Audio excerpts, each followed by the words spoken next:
अस्सलाम वालेकुम। उम्मीद है आप लोग ठीक हैं, खैरियत से हैं। अल्लाह पाक की ज़ात आप लोगों को अपने हिफ्ज़-ओ-मान में रखे। हमारी दुआएं जो हैं वो हमेशा की तरह आपके साथ हैं। आप खुश रहें, आबाद रहें और इसी तरह हंसते मुस्कुराते रहें। बहुत सारे दोस्त हैं, वो कहते हैं ना कि जिनका शुक्रिया अदा करना है, बट वो जैसे शुक्रिया अदा करना है वो मेरे पास अल्फाज नहीं है। अमेरिका के बाद कनाडा में जो प्यार मिला, जो मोहब्बत मिला, वो मैं अगर नाम लेना शुरू करूँगा तो बिलीव करें कि सिर्फ़ 3 रातें थी और 3 दिन थे, लेकिन इतना प्यार और इतनी मोहब्बत दिल करता है कि बंदा कनाडा में रुक जाए।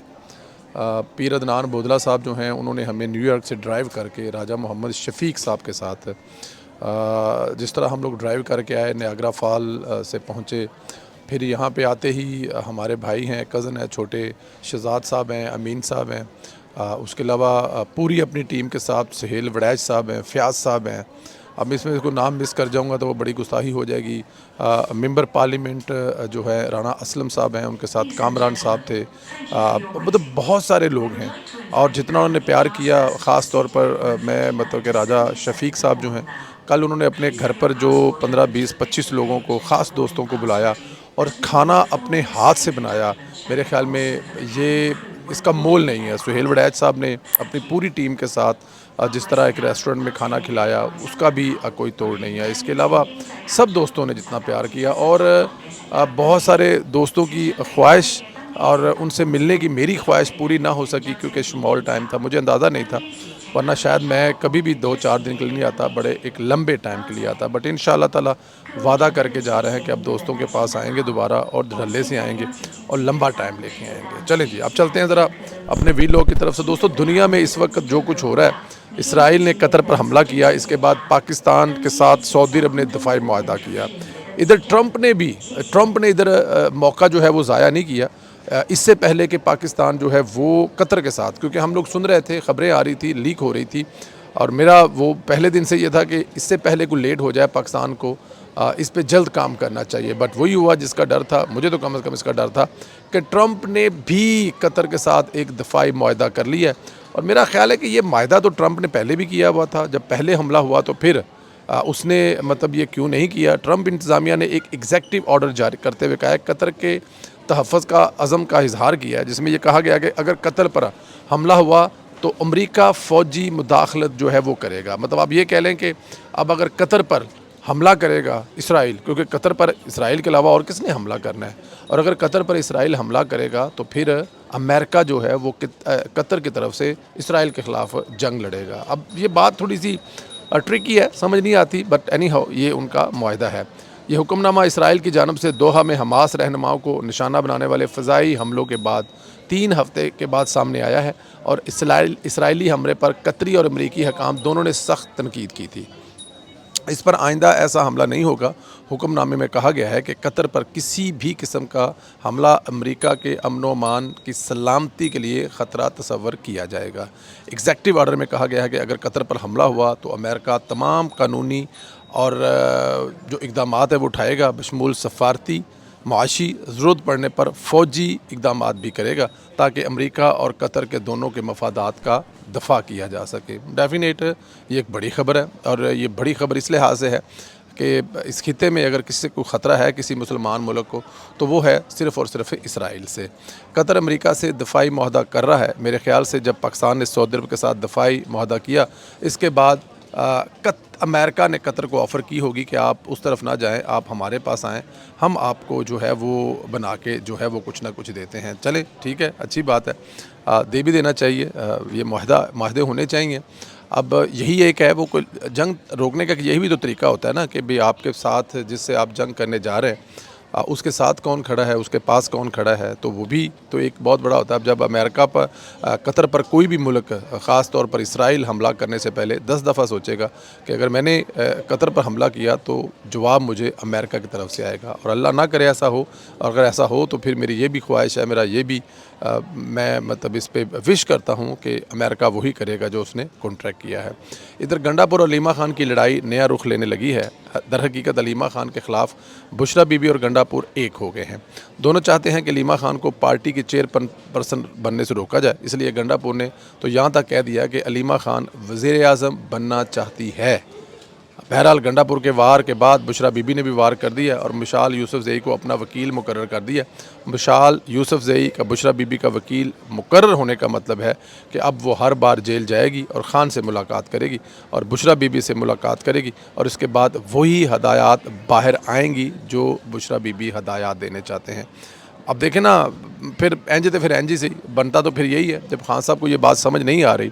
अच्छा देखें आप, सारी उम्र खान साहब ये लोगों को ताना मारते रहे हैं कि मोरसी सियासत मोरसी सियासत। अब यहाँ पर देखें कि अलीमा खान साहबा जो हैं वो बाकायदा तौर पर भाई के जो मालो मतना है, पहले तो वो जो हस्पताल वाला चक्कर जो है वो उन्होंने सारे का सारा जो है वो कब्ज़ा किया हुआ है, लेकिन अब यहाँ पर जो उन्होंने कब्ज़ा किया है ये तो एक बिल्कुल डिफरेंट स्टोरी है, अलहदा स्टोरी है कि वो जहाँ पे भी कब्ज़ा करना चाहती हैं, पार्टी पर कब्ज़ा करना चाहती हैं। और बकौल अली अमीन गंडापुर के वो जो है वो कब्ज़ा तो बहुत दूर की बात है, वो वहाँ से भी आगे तक सोच रही हैं, बट एनी हाउ सोचने दें, कोई बात नहीं। मरियम नवाज़ साहिबा पंजाब को यूरोप बना रही हैं। मेरे इस अल्फाज से, मेरे इन अल्फाज से बहुत सारे लोगों को तकलीफ़ होती है, बट मैं इस पे बज़द हूँ और मैं ये बार बार कह रहा हूँ कि मरियम नवाज़ जो है वो यूरोप बना रही हैं, चाइना और जापान के लेवल का पंजाब को बना रही हैं। उन्होंने मरी में भी बेशुमार मनसूबे जो हैं वो शुरू कर रखे हैं, बल्कि इनकलाबी मनसूबे शुरू कर रखे हैं। मरी में तकरीब से ख़िताब करते हुए मरियम नवाज़ ने कहा कि कम अरसे में नवाज शरीफ कार्डियोलॉजी सेंटर तामीर किया। आज कार्डियोलॉजी सेंटर ने काम शुरू कर दिया। 5 लोगों की एंजियोग्राफी हुई है, मैं इनसे मिलकर आई हूँ। चंद दिनों में कार्डिक सर्जरी भी शुरू कर दी जाएगी। उन्होंने कहा कि इससे कबल डिस्ट्रिक्ट मरी था, लेकिन काम करने वाले अफसरान पिंडी के थे। मरी डिस्ट्रिक्ट बन गया था, मगर इसे पिंडी से चलाया जाता था। अब मरी का पुलिस, हेल्थ, एजुकेशन डिपार्टमेंट अलग हैं। मैंने ऐलान बाद में किया और सड़क पहले बना दी। देखें, ये एक बड़ा अहम था कि मरी जो है वो पिंडी से कंट्रोल हो रहा था, कि पिंडी वहाँ पे उसको बैठ के कंट्रोल कर रहा था, लेकिन ये तमाम अब जो शोबे हैं इनको मरी में बैठकर ही जो है वो किया जाएगा। वज़ीर-ए-आला पंजाब का कहना था कि मरी के स्कूलों की अपग्रेडेशन हो रही है। मरी में पानी का बहुत बड़ा प्रोजेक्ट लेकर आ रहे हैं और मरी की सैनिटेशन के लिए भी बेहतरीन स्कीम लेके आ रहे हैं। मरी के लिए टूरिज़म फोर्स बना दी है। ये दुनिया का बेहतरीन सियाहती मुकामात होगा। अब अंदाज़ा करें ज़रा, लोगों को हेल्प आउट करने के लिए एक फ़ोर्स बना दी है, क्योंकि मरी में बहुत सारे लोगों को प्रॉब्लम होता था, बहुत सारे लोगों को मसाइल होते थे। उन मसाइल को हल करने के लिए बाकायदा तौर पर एक फ़ोर्स बना दी है, ताकि ये जो वो फ़ोर्स जो है वो अब ज़ाहिर है आने वाले दिनों में पता चलेगा कि क्या वो फ़ोर्स लोगों को तहफ़्फ़ुज़ फ़राहम करेगी या फिर वो लोगों के जो मफादात हैं वहाँ पर किराए से लेकर, खाने से लेकर, क्वालिटी से लेकर, रहने उठने बैठने, ये किस किस चीज़ पर नज़र रखेगी। तो मेरे ख़्याल में आप ये एक ऐसा इक़दाम है जिससे मरियम नवाज़ जो हैं वो लोगों के दिलों पर छा जाएंगी और छाना भी चाहिए। मतलब कमाल हो जाएगा मेरी नज़र में। अच्छा जी, एक्सप्रेस हाईवे बनाए जहाँ से लाखों लोग जाते हैं। मरी के लिए सुथरा पंजाब गली मोहल्ले की सफाई कर रहा है। मरी कार्डिक एक सेंटर से गलियात के लोग भी मुस्तफ़ीद हो गए। भूरबार में भी जदीद सहूलतों से आरास्ता हस्पताल बनाएंगे। इंतज़ामिया को हदायत की है कि शामली हस्पताल के लिए 3 बसें चलाएँ, कि वो जो बसें हैं मुख्तलिफ़ जगहों से लोगों को लेके हस्पताल आए, मतलब हस्पताल वो जो बसें हैं उनका जो आखिरी स्टॉप है वो हस्पताल के बाहर होगा।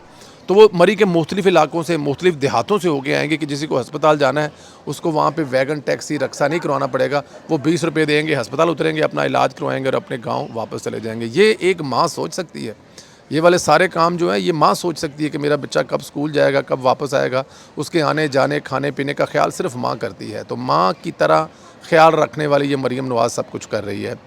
मरियम नवाज़ ने कहा है कि मरी के लिए 15 बसों का ऑर्डर कर दिया। तलबा, बुज़ुर्गों और ख़वातीन के लिए ग्रीन लाइन बस मुफ्त होगी। मरी के लिए ट्रेन चलाएंगे और सियाहों को अपनी गाड़ियों में नहीं आना पड़ेगा। एक चीज़ और बहुत ज़रूरी है मेरे ख़्याल में, इस पर बड़े मुहतात होकर बात करनी चाहिए कि बहुत सारी चीज़ें ऐसी आती हैं कि आपको अपने मुल्क से अज़ीज़ कुछ नहीं होना चाहिए। आप पर सोशल मीडिया एक्टिविस्ट हैं, सोशल मीडिया पे काम करते हैं, आप बहुत अच्छे हैं, आपकी बड़ी रीच है, लेकिन खुदारा जब बात पाकिस्तान की हो, जब बात पाकिस्तान के मफादात की हो, तो खुदा के लिए पाकिस्तान की रियासत के साथ खड़े हो जाया करें। उस वक़्त फिर आप अपना सारा कुछ छोड़ दिया करें। अगर आपके हुकूमत की किसी शख्सियत से या किसी और से कोई मसला है तो खुदारा उस मसले को, वो जो स्कोर सेटल है वो थोड़ी देर बात कर लें, उसको कोई 2, 4, 5 दिन पोस्टपोन कर लें।